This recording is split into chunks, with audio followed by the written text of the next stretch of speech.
ആരാണ് നിങ്ങളുടെ പിതാവ് എന്ന ശീർഷകത്തിലുള്ള ദൈവവചനം നിങ്ങളുമായി പഠിക്കുവാൻ ഞാൻ ആഗ്രഹിക്കുന്നു. അമേരിക്കയിൽ നടന്ന ഒരു കഥയെക്കുറിച്ച് ഞാൻ നിങ്ങളോട് പറയാം. ഒരൊറ്റ അമ്മ ഒരു കുഞ്ഞിന് ജന്മം നൽകി. അവൻ വളർന്നപ്പോൾ അവൻ നഴ്സറി വിദ്യാലയത്തിൽ ചേർന്നു. ആരാണ് നിന്റെ അച്ഛൻ എന്ന് അധ്യാപിക അവനോട് ചോദിച്ചു. കുട്ടി പിതാവിനെ മുമ്പ് കണ്ടിട്ടില്ല, അതിനാൽ ആ ചോദ്യത്തിൽ അവൻ ലജ്ജിച്ചു. എന്നിരുന്നാലും പ്രാഥമിക വിദ്യാലയത്തിലും അധ്യാപകൻ അവനോട് അതേ ചോദ്യം ചോദിച്ചു. ആരാണ് നിന്റെ അച്ഛൻ? കുട്ടി മറ്റെല്ലാ ചോദ്യങ്ങൾക്കും ആത്മവിശ്വാസത്തോടെ ഉത്തരം നൽകുകയും പഠനത്തിൽ മികവ് പുലർത്തുകയും ചെയ്തു. എന്നാൽ ആരാണ് നിന്റെ അച്ഛൻ എന്ന ചോദ്യം അവന്റെ ഹൃദയത്തെ അസ്വസ്ഥമാക്കി. നഴ്സറി വിദ്യാലയത്തിലും പ്രാഥമിക വിദ്യാലയത്തിലും അവൻ പിതാവിനെ ഒരിക്കലും അറിഞ്ഞിട്ടില്ലാത്തതുകൊണ്ടായിരുന്നു അത്. ഒടുവിൽ എന്റെ കുട്ടിക്ക് ഈ പരിസ്ഥിതിയിൽ ശരിയായി വളരാൻ കഴിയില്ല എന്ന് അമ്മ ചിന്തിച്ചു. അതിനാൽ അവൾ മറ്റൊരു സ്ഥലത്തേക്ക് മാറി.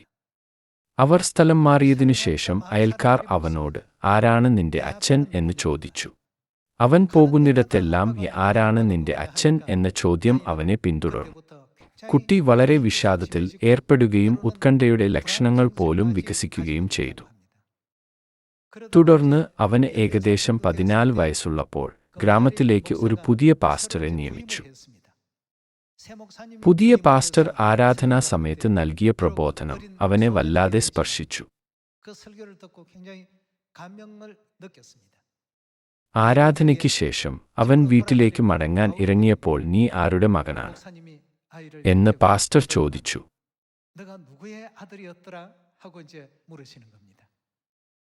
എല്ലായ്പ്പോഴും തനിക്ക് ആഘാതമുണ്ടാക്കിയിരുന്ന ആ ചോദ്യം പാസ്റ്റർ ചോദിച്ചപ്പോൾ അവൻ പരിഭ്രാന്തനാകുകയും അവന്റെ മുഖം ചുവക്കുകയും ചെയ്തു. തുടർന്ന് നിനക്ക് നിന്റെ പിതാവിന്റെ സാമ്യത ഉണ്ടെന്ന് പാസ്റ്റർ പറഞ്ഞു. അച്ഛനോട് ഇത്രയും സാമ്യമുള്ള ഒരു കുട്ടിയെ ഞാൻ കണ്ടിട്ടില്ല. തീർച്ചയായും നിന്റെ പിതാവ് ആരാണെന്ന് എനിക്കറിയാം. ഇത് കേട്ട് കുട്ടിയുടെ മുഖം കൂടുതൽ ചുവക്കാൻ തുടങ്ങി. പാസ്റ്റർ കുട്ടിയെ പ്രോത്സാഹിപ്പിച്ചുകൊണ്ട്,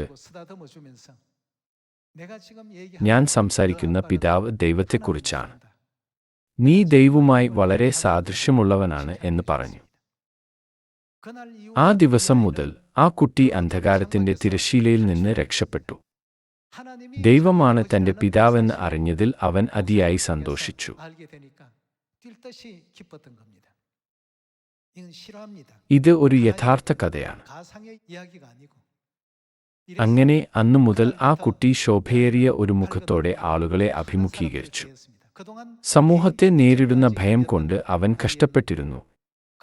എന്നാൽ അന്ന് പാസ്റ്ററുടെ വാക്കുകൾ കേട്ടപ്പോൾ, ഞാൻ എന്റെ പിതാവിനെ പോലെയാണ്, എന്റെ പിതാവ് ദൈവമാണ് എന്ന് അവൻ മനസ്സിലാക്കി. ആ നിമിഷം മുതൽ അവന്റെ ജീവിതം മാറി. മാത്രമല്ല, അവൻ ഒരുപാട് സന്തുഷ്ടനായിരുന്നു. അപരിചിതർ അവനോട് ആരാണ് നിന്റെ പിതാവ് എന്ന് ചോദിക്കുമ്പോൾ ഞാൻ ദൈവപുത്രനാണ് എന്ന് അവൻ ആത്മവിശ്വാസത്തോടെ ഉത്തരം നൽകി. എത്രമാത്രം മനോഹരമായ കഥയാണ് ഇത്! നമ്മുടെ പ്രിയപ്പെട്ട സ്വർഗീയ കുടുംബാംഗങ്ങളിൽ എത്രപേർ അവരുടെ പിതാവിനെയും മാതാവിനെയും അറിയാതെ ജീവിക്കുന്നുവെന്ന് ചിന്തിക്കുമ്പോൾ, അവരുടെ യഥാർത്ഥ പിതാവും മാതാവും ആരാണെന്ന് അവരോട് വെളിപ്പെടുത്താനുള്ള അടിയന്തര ആഗ്രഹം നമുക്ക് തോന്നുന്നില്ലേ? ആത്മീയമായി ജനങ്ങൾക്ക് പിതാവിനെ ശരിയായി അറിയില്ല. അവർക്കും മാതാവിനെയും അറിയില്ല. കൂടാതെ അവരുടെ ആത്മീയ ചുറ്റുപാടുകളെക്കുറിച്ച് അവർ ബോധവാന്മാരല്ല. ആരാണ് നിങ്ങളുടെ പിതാവ് എന്ന് ആരെങ്കിലും ചോദിച്ചാൽ നാം എങ്ങനെ പ്രതികരിക്കും? എന്റെ പിതാവ് ദൈവമാണ് എന്ന് ആത്മവിശ്വാസത്തോടെ നമുക്ക് പറയാൻ കഴിയും. പിതാവും മാതാവും നൽകിയ വ്യക്തമായ തെളിവുകൾ നമുക്കുണ്ട്. ബൈബിളിൽ ഇതിനെ ഒരു മുദ്രയിടലായി വിശേഷിപ്പിച്ചിരിക്കുന്നു. സ്വർഗീയ കുടുംബാംഗങ്ങളെല്ലാം പിതാവിന്റെ നാമത്തെയും മാതാവിന്റെ മഹത്വത്തെയും കുറിച്ച് ശമരിയിലെ ജനത്തിനും ഭൂമിയുടെ അറ്റത്തോളവും പ്രശംസിക്കേണ്ടതല്ലേ?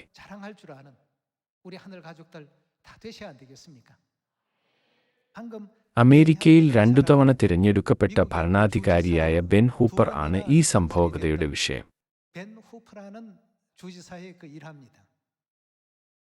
എല്ലാവരോടുമായി ഈ അന്ധകാര ലോകത്തിൽ നമുക്ക് അനേകം സഹോദരീ സഹോദരന്മാരുണ്ട്. നമ്മുടെ പിതാവ് ആരാണെന്ന് നാം അവരെ അറിയിക്കണം. നമ്മൾ അവരോട് നിങ്ങൾ പിതാവിനെ പോലെയാണ് എന്ന് പറയണം. നീ മാതാവുമായി വളരെ സാദൃശ്യമുള്ളവളാണ്. നിങ്ങളുടെ പിതാവ് ദൈവവും നിങ്ങളുടെ മാതാവ് ദൈവവുമാണ് എന്ന് അവരെ അറിയിക്കേണ്ടത് അനിവാര്യമല്ലേ? അതുകൊണ്ട് ബൈബിൾ നമ്മെ എന്ത് ചെയ്യാനാണ് പഠിപ്പിക്കുന്നത്? സകല ജനങ്ങളോടും ദൈവത്തിന്റെ നാമത്തെക്കുറിച്ച് പ്രശംസിക്കുവാനാണ് നമ്മെ പഠിപ്പിക്കുന്നത്. വിളക്ക് കത്തിച്ച് ഒരു പാത്രത്തിനടിയിൽ വയ്ക്കാതെ എല്ലാവരും കാണേണ്ടതിന് അതിന്റെ തണ്ടിന്മേൽ വയ്ക്കുക. ഇതല്ലേ ബൈബിൾ നമ്മെ പഠിപ്പിക്കുന്നത്? നമ്മുടെ പിതാവ് ദൈവമാണെന്നതിന് നമുക്ക് ബൈബിളിൽ തെളിവുകൾ കണ്ടെത്താം. ആദ്യം നമുക്ക് എബ്രായർ 12 നോക്കാം.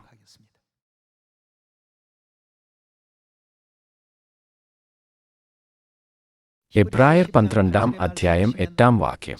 എല്ലാവരും പ്രാപിക്കുന്ന ബാലശിക്ഷ കൂടാതിരിക്കുന്നു എങ്കിൽ നിങ്ങൾ മക്കളല്ല, കൗലിടയന്മാരത്രേ. നമ്മുടെ ജഡസംബന്ധമായ പിതാക്കന്മാർ നമ്മെ ശിക്ഷിച്ചപ്പോൾ നാം അവരെ വണങ്ങിപ്പോന്നുവല്ലോ. ആത്മാക്കളുടെ പിതാവിന് ഏറ്റവും അധികമായി കീഴടങ്ങി ജീവിക്കേണ്ടതല്ലയോ? ജഡത്തിന് ജന്മം നൽകുന്ന ഒരു ശാരീരിക പിതാവും ആത്മാവിന് ജന്മം നൽകുന്ന ആത്മാക്കളുടെ പിതാവും നമുക്കുണ്ട്.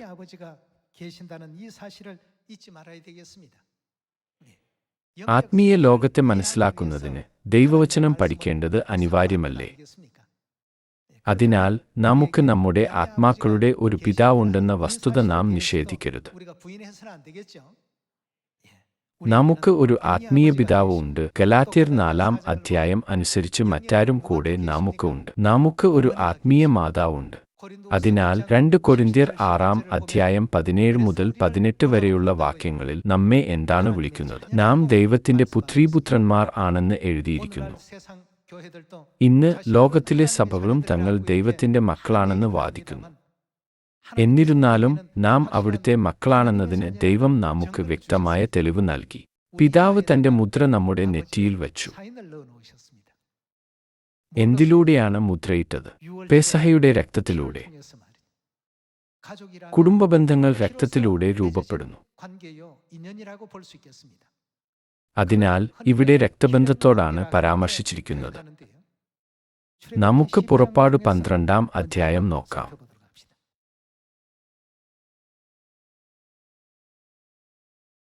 പുറപ്പാട് 12 അധ്യായം 11 വാക്യത്തിൽ ദൈവം ഇങ്ങനെ പറയുന്നു: അരക്കെട്ടിയും കാലിന് ചെരുപ്പിട്ടും കയ്യിൽ വടി പിടിച്ചുംകൊണ്ട് നിങ്ങൾ തിന്നേണം, തിടുക്കത്തോടെ നിങ്ങൾ തിന്നേണം, അതു യഹോവയുടെ പെസഹ ആകുന്നു. വാക്യം 12.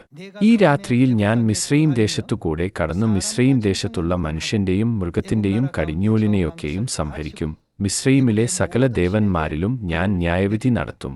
ഞാൻ യഹോവ ആകുന്നു. നിങ്ങൾ പാർക്കുന്ന വീടുകളിന്മേൽ രക്തം. ഇത് കുഞ്ഞാടിന്റെ രക്തമാണ്. ഈ രക്തം എന്തായിരിക്കും? ഇംഗ്ലീഷ് ബൈബിളിൽ അത് ഒരു അടയാളമാണ് എന്ന് എഴുതിയിരിക്കുന്നു. മറ്റൊരു വാക്കിൽ ഒരു ചിഹ്നം അല്ലെങ്കിൽ മുദ്ര എന്ന് പറയാം. അടയാളമായിരിക്കും. ഞാൻ രക്തം കാണുമ്പോൾ നിങ്ങളെ ഒഴിഞ്ഞു കടന്നുപോകും. ഞാൻ മിസ്രയീം ദേശത്തെ ബാധിക്കുന്ന ബാധ നിങ്ങൾക്ക് നാശഹേതുവായി തീരുകയില്ല. ഈ ദിവസം നിങ്ങൾക്ക് ഓർമ്മനാളായിരിക്കണം. നിങ്ങൾ അതു യഹോവയ്ക്ക് ഉത്സവമായി ആചരിക്കണം. തലമുറയായും നിത്യനിയമമായും നിങ്ങൾ അത് ആചരിക്കണം. അപ്പോൾ പെസഹ കുഞ്ഞാടിന്റെ രക്തം ആരുടെ അടയാളത്തെ പ്രതിനിധീകരിക്കുന്നു? ഇത് ദൈവത്തിന്റെ അടയാളത്തെ പ്രതിനിധീകരിക്കുന്നു. ഇത് ദൈവത്തിന്റെ മുദ്ര ആയതിനാൽ പുതിയ നിയമത്തിൽ യേശു പെസഹ രാത്രിയിൽ ഈ പാനപാത്രം നിങ്ങൾക്കുവേണ്ടി ചൊരിയുന്ന എന്റെ രക്തത്തിലെ പുതിയ നിയമം ആകുന്നു എന്ന് ഊന്നി പറഞ്ഞു.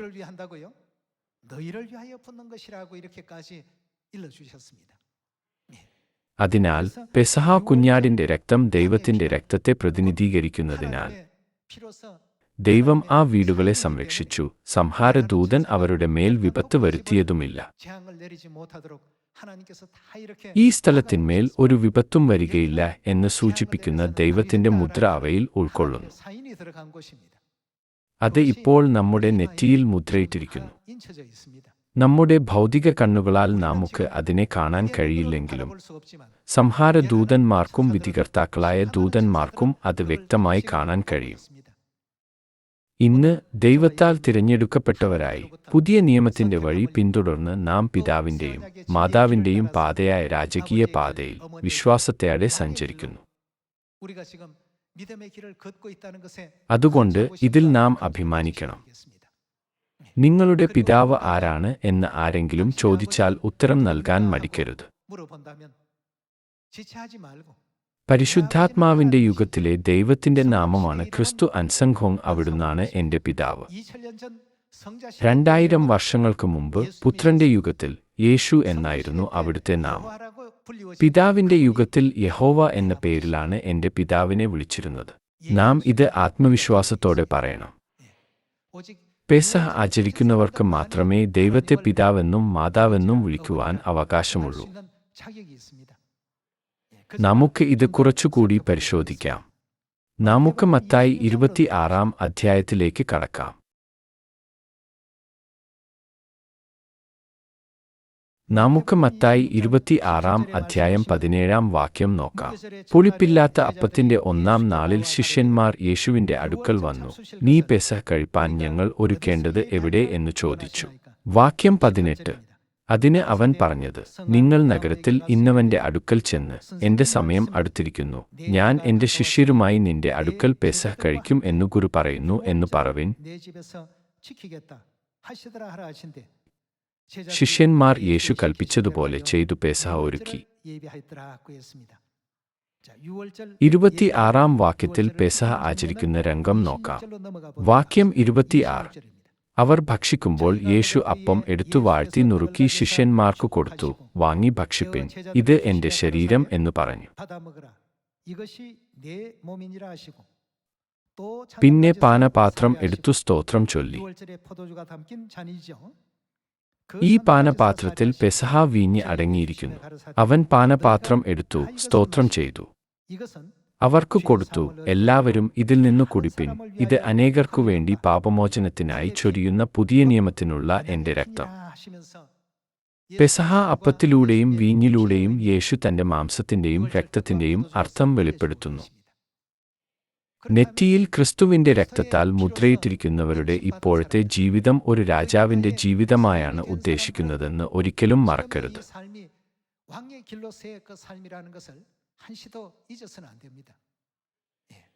നമ്മുടെ പിതാവ് ദൈവമായതിനാൽ നാം നമ്മുടെ ജീവിതം എങ്ങനെയാണ് നയിക്കേണ്ടത്?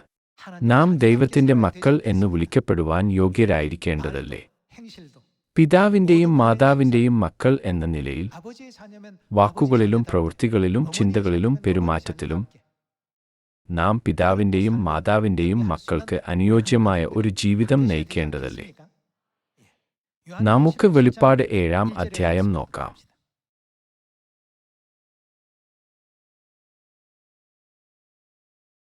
അതിന്റെ ശേഷം ഭൂമിമേലും കടലിന്മേലും യാതൊരു വൃക്ഷത്തിന്മേലും കാറ്റ് ഊതാതിരിക്കേണ്ടതിന് 4 ദൂതന്മാർ ഭൂമിയിലെ 4 കാറ്റും പിടിച്ചുകൊണ്ട് ഭൂമിയുടെ 4 കോണിലും നിൽക്കുന്നത് ഞാൻ കണ്ടു.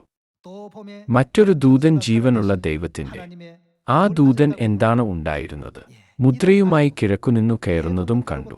അവൻ ഭൂമിക്കും സമുദ്രത്തിനും കേടുവരുത്തുവാൻ അധികാരം ലഭിച്ച 4 ദൂതന്മാരോട്, നമ്മുടെ ദൈവത്തിന്റെ ദാസന്മാരുടെ നെറ്റിയിൽ ഞങ്ങൾ മുദ്രയിട്ടു കഴിയുവോളം ഭൂമിക്കും സമുദ്രത്തിനും വൃക്ഷങ്ങൾക്കും കേടുവരുത്തരുത് എന്ന് ഉറക്കെ വിളിച്ചു പറഞ്ഞു. ഇവിടെ ദൈവത്തിന്റെ മുദ്രയുള്ള ദൂതൻ കിഴക്കൻ ദേശത്തുനിന്നും പ്രത്യക്ഷപ്പെടുകയും 4 ദൂതന്മാരോട് ഇങ്ങനെ പറയുകയും ചെയ്തു. നമ്മുടെ ദൈവത്തിന്റെ ദാസന്മാരുടെ നെറ്റിയിൽ ഞങ്ങൾ മുദ്രയിട്ടു കഴിയുവോളം ഭൂമിക്കും സമുദ്രത്തിനും വൃക്ഷങ്ങൾക്കും കേടുവരുത്തരുത് എന്ന് ഉറക്കെ വിളിച്ചു പറഞ്ഞു. ഇനി നെറ്റിയിൽ മുദ്രയിട്ടിരിക്കുന്നവരെക്കുറിച്ച് നമുക്ക് വെളിപ്പാട് 22 അധ്യായത്തിലൂടെ നോക്കാം. നമുക്ക് വെളിപ്പാട് 22 അധ്യായം നോക്കാം. വീഥിയുടെ നടുവിൽ ദൈവത്തിന്റെയും കുഞ്ഞാടിന്റെയും സിംഹാസനത്തിൽ നിന്നു പുറപ്പെടുന്നതായി പളുങ്കുപോലെ ശുഭ്രമായ ജീവജലനദിയും അവൻ എന്നെ കാണിച്ചു. നദിക്ക് ഇക്കരെയും അക്കരെയും ജീവവൃക്ഷം ഉണ്ട്. അത് 12 വിധം ഫലം കായ്ച്ചു മാസം തോറും അതത് ഫലം കൊടുക്കുന്നു. വൃക്ഷത്തിന്റെ ഇല ജാതികളുടെ രോഗശാന്തിക്ക് ഉതകുന്നു. യാതൊരു ശാപവും ഇനി ഉണ്ടാകയില്ല. ദൈവത്തിന്റെയും കുഞ്ഞാടിന്റെയും സിംഹാസനം അതിൽ ഇരിക്കും. അവന്റെ ദാസന്മാർ അവനെ ആരാധിക്കും. അവിടുത്തെ നാമം എവിടെയായിരിക്കും? എങ്ങനെയാണ് അവിടുത്തെ നാമം അവരുടെ നെറ്റിത്തടത്തിൽ വന്നത്? വെളിപ്പാട് 7 അധ്യായം അനുസരിച്ച് ദൈവത്തിന്റെ മുദ്ര എവിടെയാണ് സ്ഥിരീകരിക്കുന്നത്? അത് അവരുടെ നെറ്റിയിലാണ് സ്ഥിരീകരിക്കുന്നത്.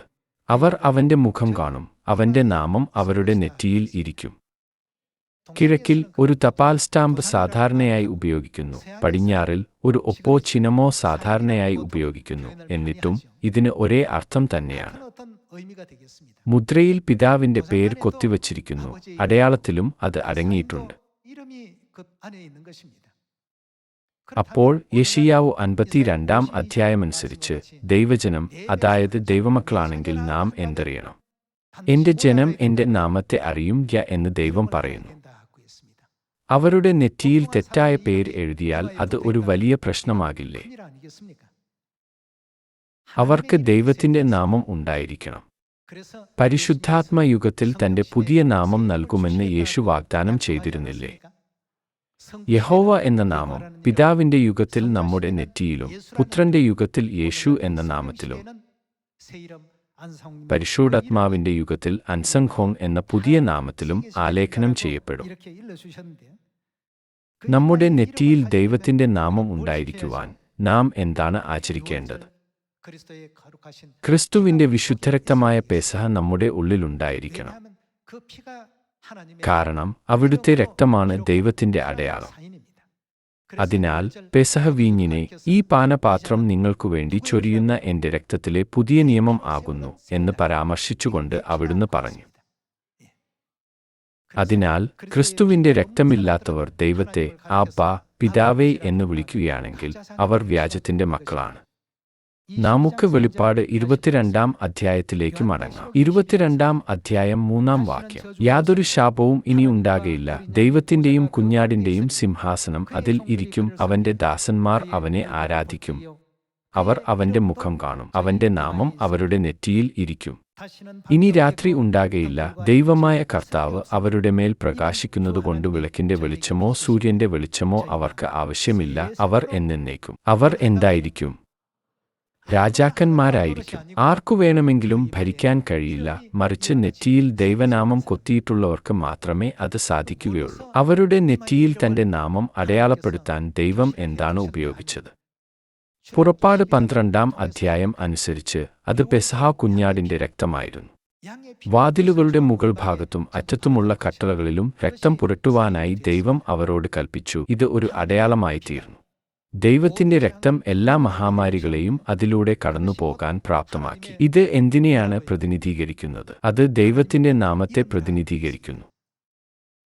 എന്നേക്കും വാഴുവാൻ പോകുന്നവർ അവരുടെ നെറ്റികളിൽ ദൈവത്തിന്റെ നാമം ആലേഖനം ചെയ്തിരിക്കുന്നവരാണ്. അവിടുത്തെ നാമം ഇല്ലാത്തവർ എന്നേക്കും വാഴുന്ന മഹത്വത്തിൽ പങ്കുചേരുകയില്ല. നമുക്ക് ഇതിനെക്കുറിച്ച് 1 യോഹന്നാൻ 2 അധ്യായം നോക്കാം.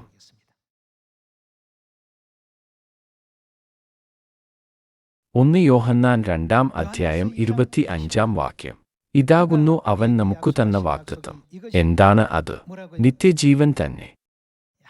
തന്റെ മക്കൾക്ക് നിത്യജീവൻ നൽകുമെന്ന് ദൈവം വാഗ്ദാനം ചെയ്തിട്ടുണ്ടെന്ന് ബൈബിൾ സാക്ഷ്യപ്പെടുത്തുന്നു. ദൈവം മനുഷ്യർക്ക് നിത്യജീവൻ നൽകുന്നതിന് തന്റെ മാംസവും രക്തവും നൽകുകയും തന്റെ മാംസവും രക്തവും ലഭിക്കത്തക്കവിധം പുതിയ നിയമമായ പെസഹ സ്ഥാപിക്കുകയും ചെയ്തു. 유월절이라는 새 언약의 진리의 제도를 세우신 것 아니겠습니까? ഇത്തരത്തിലാണ് ദൈവം ജനങ്ങൾക്ക് വാഗ്ദത്തം നൽകിയിരിക്കുന്നത്. 약속이라고 되어 있습니다. 자, തുടർന്ന് 그렇다면 1 이 യോഹന്നാൻ 약속은 5 അധ്യായത്തിലൂടെ നിത്യജീവൻ ഉള്ളവരുടെയും അല്ലാത്തവരുടെയും തെളിവുകൾ നമുക്ക് സ്ഥിരീകരിക്കാം. 확인해보도록 합시다. നമുക്ക് 1 യോഹന്നാൻ 5 അധ്യായം 11 വാക്യം നോക്കാം. ആ സാക്ഷ്യമോ ദൈവം നമുക്കു. ദൈവം നമുക്ക് എന്താണ് നൽകിയത്? ദൈവം നമുക്ക് നിത്യജീവൻ നൽകി എന്നാണ് സാക്ഷീകരിച്ചിരിക്കുന്നത്. നാം വിശ്വസിച്ചാൽ നമുക്ക് നിത്യജീവൻ ലഭിക്കും എന്ന് ജനങ്ങൾ പറയുന്നു. എന്നിരുന്നാലും വെറുതെ വിശ്വാസത്താൽ നിത്യജീവൻ സ്വീകരിക്കുന്നതിനുപകരം നമുക്ക് ക്രിസ്തുവിന്റെ മാംസത്തിലും രക്തത്തിലും പങ്കാളികളാകുവാൻ ദൈവം പുതിയ നിയമത്തിന്റെ ചട്ടങ്ങൾ സ്ഥാപിച്ചില്ലേ? ഈ സത്യം എന്താണ്? അവിടുന്ന് തന്റെ മക്കളെ ജീവന്റെ സത്യമായ പെസഹയെക്കുറിച്ച് പഠിപ്പിച്ചു. എന്റെ മാംസം തിന്നുകയും എന്റെ രക്തം കുടിക്കുകയും ചെയ്യുന്നവന് നിത്യജീവൻ ഉണ്ട്, ഞാൻ ഒടുക്കത്തെ നാളിൽ അവനെ ഉയിർത്തെഴുന്നേൽപ്പിക്കും. ഇത് യോഹന്നാൻ 6 അധ്യായത്തിൽ 54 വാക്യത്തിൽ എഴുതിയിരിക്കുന്നു. അപ്പോൾ 1 യോഹന്നാൻ 5 അധ്യായം 11 വാക്യത്തിൽ എന്താണ് സാക്ഷീകരിച്ചിരിക്കുന്നത്? ദൈവം നമുക്ക് എന്താണ് നൽകിയിരിക്കുന്നത്? അപ്പോൾ ഈ നിത്യജീവൻ 1 യോഹന്നാൻ 2 അധ്യായത്തിൽ ആർക്കാണ് നൽകിയിരിക്കുന്നതായി പറഞ്ഞിരിക്കുന്നത്? നിത്യജീവൻ തന്റെ മക്കൾക്കുള്ള ദൈവത്തിന്റെ വാഗ്ദാനമാണ്. അത് പെസഹയിലൂടെ നമുക്ക് നൽകപ്പെട്ടിരിക്കുന്നു. അപ്പോൾ പുറപ്പാട് 12 അധ്യായം നോക്കുമ്പോൾ ദൈവം പെസഹ കുഞ്ഞാടിന്റെ രക്തം അഭിഷേകം ചെയ്തു. ആ പെസഹ കുഞ്ഞാടിനെ 1 കൊരിന്ത്യർ 5 അധ്യായം 7 വാക്യത്തിൽ നമ്മുടെ പെസഹ കുഞ്ഞാടായ ക്രിസ്തു എന്നല്ലേ പരാമർശിച്ചിരിക്കുന്നത്. ആത്യന്തികമായി ആ രക്തം ദൈവത്തിന്റെ അടയാളമാണ്. ഇത് ദൈവത്തിന്റെ മുദ്രയാണ്, അവിടുത്തെ അടയാളമാണ്. അതുകൊണ്ടാണ് എല്ലാ മഹാമാരികളും കടന്നുപോകുന്നത്. അങ്ങനെ നമുക്ക് ദൈവത്തെ ആബ്ബാ, പിതാവേ എന്ന് വിളിക്കാം. വെളിപ്പാട് 22 അധ്യായത്തിൽ മരണം ഇല്ലാത്ത മഹത്തരമായ ലോകത്തിൽ എന്നേക്കും വാഴുവാൻ പോകുന്നവരുടെ നെറ്റിയിൽ എന്താണുള്ളത്? കുഞ്ഞാടിന്റെ നാമം അവിടെ എഴുതിയിരിക്കുന്നു. അവർക്ക് ആ നാമം ഉണ്ടായിരിക്കണം. അപ്പോൾ ദൈവത്തിന്റെ ജനം ദൈവത്തിന്റെ നാമം അറിയണമോ വേണ്ടയോ? അവർ അത് അറിഞ്ഞിരിക്കണം. നമുക്ക് യെശയ്യാവ് 51 അധ്യായം 7 വാക്യം നോക്കാം.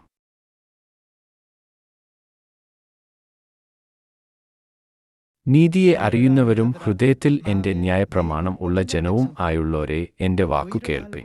ശരിയായതെന്തെന്ന് അറിയുകയും ദൈവത്തിന്റെ ന്യായപ്രമാണം ഹൃദയത്തിൽ എടുക്കുകയും ചെയ്യുന്നവർ ആരാണ്? അവർ ദൈവജനമല്ലേ? അവർ ദൈവമക്കളല്ലേ? നിങ്ങൾ മനുഷ്യരുടെ നിന്ദയെ ഭയപ്പെടരുത്, അവരുടെ ദൂഷണങ്ങളെ പേടിക്കുകയും അരുത്.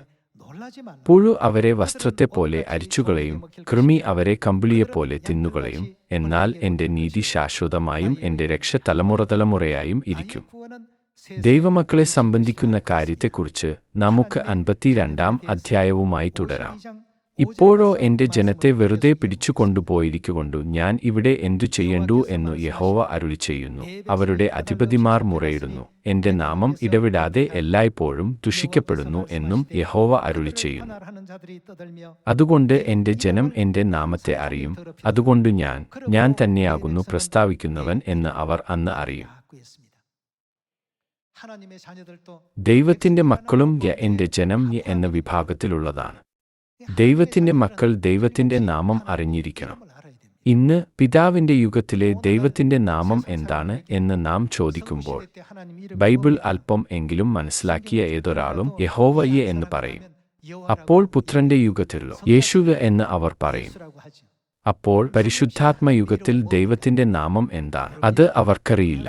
അത് പരിശുദ്ധാത്മാവ് എന്നു തന്നെയല്ലേ? അത് ഉപദേഷ്ടാവ് എന്നല്ലേ എന്ന് അവർ പറയുന്നു. നാം ജീവിക്കുന്നത് പിതാവിന്റെ യുഗത്തിലുമല്ല, പുത്രന്റെ യുഗത്തിലുമല്ല, പരിശുദ്ധാത്മാവിന്റെ യുഗത്തിലാണ്. അപ്പോൾ പരിശുദ്ധാത്മാവിന്റെ യുഗത്തിൽ ദൈവം ഉപയോഗിക്കുന്ന നാമം നാം അറിഞ്ഞിരിക്കുന്നതാണ്, അതോ നാമം അറിയാതിരിക്കുന്നതാണോ ശരി? നാമം അറിഞ്ഞിരിക്കണം. എങ്കിൽ മാത്രമേ ദൈവത്തിന്റെ നാമമാണോ അതോ അന്യ ദൈവത്തിന്റെ നാമമാണോ നമ്മുടെ നെറ്റിയിൽ കൊത്തിവെച്ചിട്ടുള്ളതെന്ന് നാം തിരിച്ചറിയുകയുള്ളൂ. അതുകൊണ്ടാണ് എന്റെ പുതിയ നാമം കൈക്കൊള്ളുന്നവനല്ലാതെ ആരും അതിനെ അറിയുന്നില്ല എന്ന് യേശു പറഞ്ഞത്. പുതിയ നാമമായ ക്രിസ്തു അൻസംഘോങ് എന്ന പേര് അറിയാതിരിക്കുന്നത് ലജ്ജാകരമായിരിക്കും. 어머니의 성호조차 മാതാവിന്റെ പേര് നമുക്കറിയില്ലെങ്കിൽ അത് കൂടുതൽ ലജ്ജാകരമല്ലേ? 예, 그래서 അതുകൊണ്ടാണ് ദൈവത്തിന്റെ നാമത്തെക്കുറിച്ച് പ്രശംസിക്കാൻ ദൈവം നമ്മോട് പറയുന്നത്. 우리 한번 하나님의 നമുക്ക് 이름을 സങ്കീർത്തനം 하나님의 അധ്യായം 20 എടുത്തുകൊണ്ട് ഇത് സ്ഥിരീകരിക്കാം. 확인해 보도록 합시다. സങ്കീർത്തനം 20 അധ്യായം 7 വാക്യം നോക്കാം.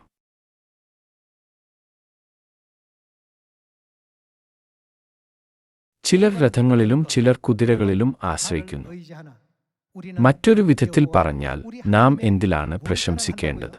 ഞങ്ങളോ ഞങ്ങളുടെ ദൈവമായ യഹോവയുടെ നാമത്തെ കീർത്തിക്കും.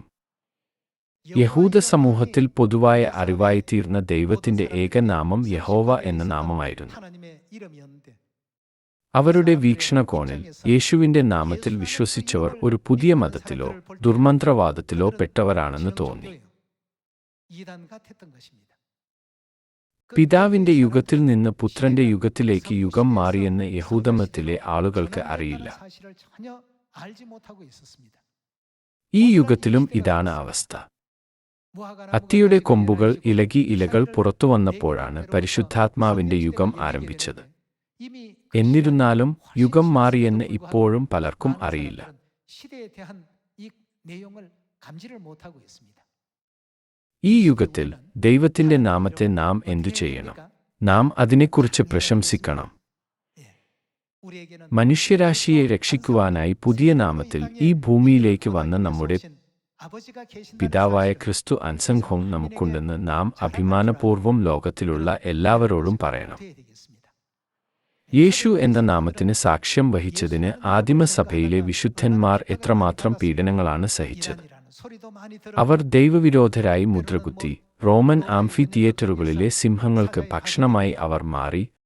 또 인간 അവരെ മനുഷ്യപന്തങ്ങളായി കത്തിക്കുകയും ചെയ്തു. 당하기도 하는 그런 അത്തരം ഉപദ്രവങ്ങൾക്കിടയിലും പീഡനം ഒരു തേജസ്സായി ഏറ്റെടുത്ത് അവർ ആ നാമത്തെ ജാഗ്രതയോടെ സാക്ഷ്യപ്പെടുത്തി. 소홀하지 않고 게으르지 않고 그 영광 나타내는 일에 받는 그 비박은 영광스럽게 പുതിയ നിയമത്തിലൂടെ നമുക്ക് ഇത് സ്ഥിരീകരിക്കുവാൻ കഴിയും. 확인할 수가 있습니다. 예. പിതാവിന്റെ യുഗവും പുത്രന്റെ യുഗവും കടന്നുപോയി. നാം പരിശുദ്ധാത്മാവിന്റെ യുഗത്തിലാണ് ജീവിക്കുന്നത്. തുടർന്ന് നാം പരിശുദ്ധാത്മാവിന്റെ നാമം പ്രസംഗിക്കുകയും ജനങ്ങളുടെ ഹൃദയങ്ങളിൽ അത് ആലേഖനം ചെയ്യുകയും വേണം. നിങ്ങൾ നിങ്ങളുടെ പിതാവിനോട് വളരെയധികം സാമ്യമുള്ളതിനാൽ അദ്ദേഹം ആരാണെന്ന് എനിക്ക് അറിയാമെന്ന് എനിക്ക് തോന്നുന്നു.